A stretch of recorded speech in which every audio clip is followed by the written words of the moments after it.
नमस्कार। मौसम तक चैनल की तरफ से आप सभी को दीपावली की बहुत बहुत शुभकामनाएं। नमस्कार, स्वागत आप सभी का मौसम तक चैनल के इस नेशनल वेदर बुलेटिन में। हम बात करेंगे 4 नवंबर यानी दीपावली के दिन संपूर्ण भारत में संभावित मौसम की। अरब सागर पर पहुंचा लो प्रेशर सिस्टम और इंटेंसिफाई होने लगा है। अरब सागर में समुद्र की और वायुमंडल की जो स्थितियां हैं वो अब फेवरेबल दिखाई दे रही हैं इस सिस्टम के और सशक्त बनने के लिए। और यही कारण है कि दक्षिणी प्रायद्वीपीय भारत के साथ साथ मध्य भारत के भी कुछ भागों में मौसमी जो हलचल है वो बढ़ने लगी है। दक्षिणी मध्य महाराष्ट्र और दक्षिणी कोंकण गोवा से लेकर धीरे धीरे मध्य भारत के अन्य इलाकों पर भी इसका इम्पैक्ट पड़ेगा। लेकिन आने वाले दिनों में किस तरह से ये सिस्टम इंटेंसिफाई होगा, ये वेल मार्क लो प्रेशर या डीप डिप्रेशन तक की इंटेंसिटी तक जाएगा या साइक्लोनिक स्टॉर्म जवाद का रूप लेगा, इसके बारे में हम अगले बुलेटिन में बात करेंगे। इस बारे में फिलहाल हम बात करेंगे इस बुलेटिन में कि 4 नवंबर को संपूर्ण भारत में यानी आपके राज्य में, आपके शहर में कैसा रहेगा मौसम का मिजाज। तो इस सिस्टम के प्रभाव से आप देख सकते हैं बादलों की ताज़ा स्थिति इस समय दक्षिणी प्रायद्वीपीय भारत और मध्य भारत के तमाम इलाकों पर और उत्तर भारत के क्षेत्रों में लगातार जो WD का प्रभाव है वो बना हुआ है। बहुत इंटेंस सिस्टम नहीं था, लेकिन इसके बावजूद इस सिस्टम का प्रभाव यहाँ पर पश्चिमी हिमालयी रीजन पर जम्मू कश्मीर, गिलगित बाल्टिस्तान, मुजफ्फराबाद से लेकर उत्तराखंड तक दिखाई दे रहा है। घने बादल आप देख सकते हैं, इन सभी भागों में एक्टिविटी भी हो रही है। और मैदानी इलाकों में पंजाब तथा इससे सटे पाकिस्तान के ऊपर जो सर्कुलेशन बना हुआ था, इसके प्रभाव से पंजाब में भी कुछ इलाकों में बारिश हुई है। हरियाणा के भी कुछ हिस्सों में वर्षा रिकॉर्ड की गई है। हिसार, सिरसा, फतेहाबाद से लेकर जींद, कैथल का जो रीजन है और उत्तरी इलाका है, इन भागों में कुछ जगहों पर वर्षा हुई है। और अभी भी ये दोनों मौसमी सिस्टम आसपास में हैं। बहुत तेज पश्चिमी हवाएं अभी नहीं चल रही हैं, इसी वजह से तापमान थोड़ा सा सामान्य से ऊपर बने हुए हैं। और अब हम जानते हैं कि अगले 24 घंटों के दौरान यानी दीपावली के दिन आपके शहर में बारिश होगी या शुष्क मौसम इस पर्व को और खुशनुमा और आनंदमय बनाएगा। तो बात करते हैं दक्षिण भारत के क्षेत्रों से। दक्षिण भारत में भी दीपावली का पर्व धूमधाम से मनाया जाता है और यहाँ पर बारिश की गतिविधियाँ लगातार जारी हैं। कंसिस्टेंटली नॉर्थ ईस्ट मानसून इस समय रहता है। आमतौर पर दीपावली के समय हर साल बारिश ज़्यादातर शहरों में होती है। चेन्नई, बेंगलुरु, कोचीन, त्रिवेंद्रम, रामनाथपुरम, मलप्पुरम समेत तिरुचिरापल्ली, वेल्लोर, मदुरई सभी जगहों पर बारिश की गतिविधियां आमतौर पर हर बार कुछ न कुछ होती हैं। और इस बार भी यहाँ पर चूंकि नॉर्थ ईस्ट मानसून एक्टिव बना हुआ है और अरब सागर, इससे पहले बंगाल की खाड़ी एक्टिव थी और अब सिस्टम अरब सागर पर पहुंचा है तो अरब सागर भी एक्टिव है। और दोनों सी बेसिन जो हैं भारत के हिंद महासागर क्षेत्र के, भारत के दोनों ओर सी बेसिन, समुद्री किनारे, ये दोनों सक्रिय हैं और इसी वजह से पूर्वी कोस्ट और पश्चिमी कोस्ट यानी दोनों तटवर्ती क्षेत्र जो हैं उन भागों पर असर है। और यहाँ आप देख सकते हैं अगले 24 घंटों के दौरान किस तरह की स्थितियां नजर आ रही हैं। अगर हम बात तमिलनाडु की करें तो तमिलनाडु में तिरुचिरापल्ली, मदुरई और सालेम से लेकर तिरुवनंतपुरम, त्रिवेंद्रम केरल में और मलप्पुरम, वायनाड, कोचीन, इन सभी जगहों पर वर्षा होने की संभावना है। साथ ही साथ हमें बारिश की उम्मीद लग रही है पुदुचेरी और चेन्नई में भी, इन भागों में भी कुछ स्थानों पर मध्यम से तेज वर्षा हो सकती है।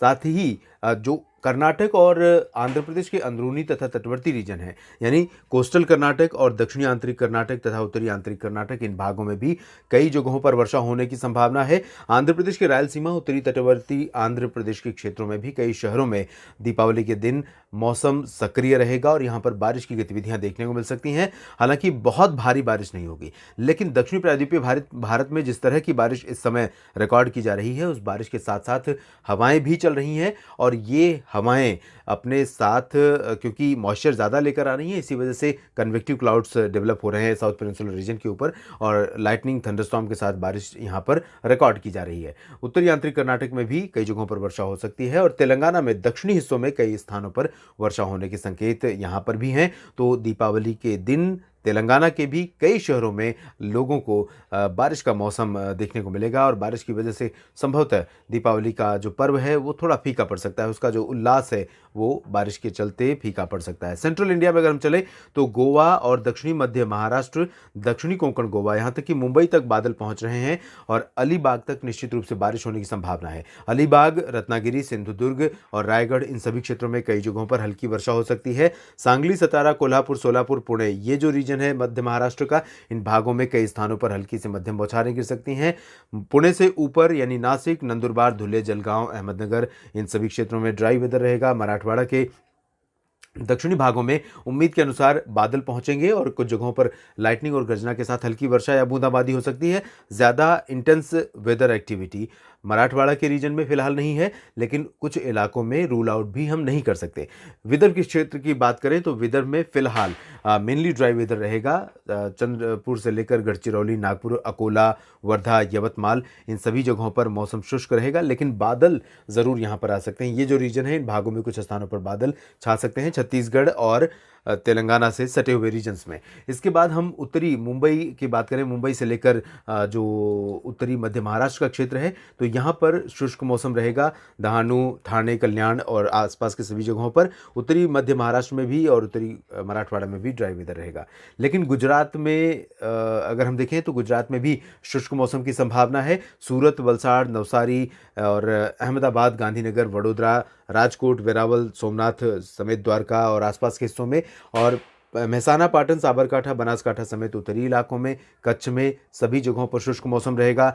24 घंटों के बाद या कह सकते हैं 48 घंटों के बाद बादलों का प्रभाव गुजरात के ऊपर भी दिखाई देने लगेगा, खासतौर पर दक्षिणी गुजरात और तटवर्ती सौराष्ट्र के क्षेत्रों में। इसकी वजह यह है कि जो सिस्टम अरब सागर में इस समय है वो उत्तरी और उत्तर पश्चिमी दिशा में आगे बढ़ेगा, और जब आगे बढ़ेगा तो उस दौरान ये प्रभावी भी होता रहेगा, और इसी वजह से इसका जो हवाओं का जो पुश है, इसके प्रभाव से हवाओं का जो थ्रो है वो आगे तक पहुँचेगा, गुजरात के दक्षिणी हिस्सों तक, और यहाँ पर बादल दिखाई देंगे। लेकिन बारिश की उम्मीद अभी कम से कम 6 नवंबर तक यहाँ पर नहीं है। मध्य प्रदेश में अगर हम देखें तो पश्चिम से लेकर पूरब तक मौसम शुष्क रहेगा, और उत्तरी छत्तीसगढ़ में, उत्तरी ओडिशा में भी ड्राई वेदर रहेगा। इन भागों में दक्षिणी छत्तीसगढ़ और दक्षिणी ओडिशा में ऑन एंड ऑफ बारिश हो रही है कई दिनों से, और यहाँ पर जिस तरह से नॉर्थ ईस्ट मानसून एक्टिव है साउथ पेनिनसुलर रीजन में, उसी तरह की सक्रिय मौसमी स्थितियाँ हमें दक्षिणी ओडिशा और दक्षिणी छत्तीसगढ़ के भी शहरों में दिखाई दे रही हैं। पूर्वी भारत में बिहार और झारखंड तथा पश्चिम बंगाल, साथ ही साथ सिक्किम का रीजन है, इन भागों में ड्राई वेदर रहेगा। इन भागों में बारिश की संभावना बिल्कुल नहीं है। पूरी तरह से साफ और शुष्क मौसम में आप आनंद ले सकते हैं, आप उल्लास से, उमंग से मना सकते हैं दीपों का पर्व। पटना, गया और भागलपुर, किशनगंज, अररिया, पूर्णिया से लेकर रांची, जमशेदपुर, डाल्टनगंज, देवघर, दुमका समेत तमाम शहरों में, कोलकाता, दीघा और आसपास के सभी जगहों समेत उत्तरी इलाकों में, दार्जिलिंग और सिलीगुड़ी, जलपाईगुड़ी समेत सिक्किम में गैंगटोक तक पूरा रीजन ड्राई रहेगा। तो सभी जगहों पर मौसम त्यौहार के अनुकूल रहेगा और बहुत अच्छे से ये फेस्टिवल आप सेलिब्रेट कर सकते हैं। पूर्वोत्तर क्षेत्रों में भी सेलिब्रेशन में कोई व्यवधान मौसम की तरफ से नहीं होगा। अरुणाचल प्रदेश, असम, मेघालय, नागालैंड, मणिपुर, मिजोरम और त्रिपुरा का जो ये रीजन है, इन भागों में भी मौसम मुख्यतः शुष्क और साफ बना रहेगा। उत्तर प्रदेश की तरफ देखें तो यहाँ पर भी वाराणसी से लेकर प्रयागराज और लखनऊ, कानपुर, बरेली, अलीगढ़, आगरा, मथुरा, गौतम बुद्ध नगर, बुलंदशहर, मेरठ, मुरादाबाद, सहारनपुर सभी जगहों पर शुष्क मौसम रहेगा। लेकिन हवाओं की रफ्तार अभी भी नहीं बढ़ पाई है, तो दीपावली की सुबह के समय अभी भी आपको धुंध थोड़ी सी ज़्यादा दिखाई देगी, जिसकी वजह से विजिबिलिटी यानी दृश्यता कम रहेगी, और साथ ही साथ कह सकते हैं कि पोल्यूशन का जो लेवल है पश्चिमी उत्तर प्रदेश में या उत्तरी भागों में, ये बरेली और आसपास के हिस्सों में, इन भागों में पोल्यूशन का लेवल ज़्यादा बना रहेगा। एयर क्वालिटी इंडेक्स यहाँ पर काफ़ी हाई रहेगा, तो नुकसानदायक हो सकती हैं हवाएं, अभी आपको एहतियात बरतना होगा। दीपावली के अगले दिन संभवतः WDA और सर्कुलेशन आगे निकल जाएंगे, तब पश्चिमी शुष्क हवाएं चलेंगी, तो जो पोल्यूशन लोकल लेवल पर होगा वो हवाओं के साथ डिस्पर्स हो जाएगा, यानी बिखर जाएगा, एक साथ एक जगह इकट्ठा नहीं दिखाई देगा, और ये डायरेक्टली इम्पैक्ट, इसका जो रहेगा नेगेटिव इम्पैक्ट, वो आप पर नहीं पड़ेगा। और पूर्वी उत्तर प्रदेश में शुष्क और साफ मौसम बना रहेगा पूरी तरह से। राजस्थान और हरियाणा, पंजाब तथा दिल्ली में सभी जगहों पर शुष्क मौसम की संभावना है। यहाँ पर बारिश का असर फिलहाल बिल्कुल नहीं है अगले 24 घंटों के दौरान। हालांकि उम्मीद यह है कि पंजाब में और हरियाणा के कुछ इलाकों में, उत्तरी इलाकों में खासतौर पर कुछ हिस्से ऐसे हो सकते हैं जहाँ पर हल्की वर्षा की गतिविधियाँ दर्ज की जा सकती हैं, जहाँ पर बादल भी बने रह सकते हैं। लेकिन ये जो गतिविधियाँ होंगी ये दोपहर के पहले होंगी, दोपहर के बाद शाम से पहले ही मौसम बदल जाएगा, और संभवतः शाम से हवाएं पश्चिमी दिशा से शुष्क चलने लगेंगी। तो इन शुष्क हवाओं के कारण हरियाणा, पंजाब के कई शहरों में और अधिकांश इलाकों में हरियाणा में जो हवा में घुला जहर है, प्रदूषण है, वो धीरे धीरे बिखरने लगेगा और उसका जो इम्पैक्ट है, नेगेटिव इम्पैक्ट है, वो थोड़ा सा कम हो जाएगा। यानी वायु गुणवत्ता बेहतर हो सकती है दीपावली की रात से। और आसमान साफ होने, शुष्क और ठंडी हवाओं के चलने के कारण न सिर्फ मौसम ठंडा हो जाएगा, बल्कि जैसा कि मैंने बताया, पोल्यूशन लेवल कम हो जाएगा, आसमान पूरा ब्राइट दिखाई देगा। तो रोशनी की जो झिलमिलाहट होगी जो सितारों के साथ है और चांदनी रात के साथ, वो बहुत ही खूबसूरत, बहुत ही सुंदर दृश्य का यहाँ पर दृश्य की संभावना यहाँ पर बन सकती है। राजस्थान में भी ड्राई वेदर रहेगा और हिमाचल प्रदेश तथा उत्तराखंड में भी मौसम मुख्यतः साफ और शुष्क रहने की संभावना ज़्यादातर जगहों पर है। लेकिन जम्मू कश्मीर, गिलगित बाल्तिस्तान, मुजफ्फराबाद और लद्दाख में कुछ हिस्से ऐसे हो सकते हैं जहां पर बादल बने रहेंगे और light rain on end of Srinagar से लेकर जो उत्तरी इलाके हैं जम्मू कश्मीर के, उधमपुर में तो नहीं, लेकिन श्रीनगर, कुलगाम, गुलमर्ग, पहलगाम, काजीगुंड और आसपास के इलाकों में कुछ हिस्सों में हल्की वर्षा या ऊंचाई वाले क्षेत्रों में बर्फबारी हो सकती है। लद्दाख में भी हल्की बारिश की ही संभावना है, ज़्यादा इंटेंस एक्टिविटी की उम्मीद या आशंका फिलहाल नहीं है। हालांकि पंजाब और हरियाणा के जो उत्तरी इलाके हैं, जिनका जिक्र हमने किया कि ड्राई वेदर रहेगा, इन भागों में कुछ इलाके ऐसे हो सकते हैं जहां सुबह और दोपहर से पहले आंशिक बादल दिखाई दे सकते हैं और बूंदाबांदी गर्जना के साथ हो सकती है कहीं कहीं पर, या हल्की वर्षा हो सकती है। बहुत आइसोलेटेड प्लेसेस पर ऐसी संभावना बनेगी और यही कंडीशन थोड़ा सा रह सकती है नॉर्थ वेस्टर्न उत्तर प्रदेश के जो तराई वाले क्षेत्र हैं। बाकी मेनली ड्राई वेदर रहेगा उत्तर भारत के शहरों में। देश भर के मौसम पूर्वानुमान के इस बुलेटिन में भी इतना ही। आप बने रहिएगा मौसम तक चैनल के साथ। धन्यवाद।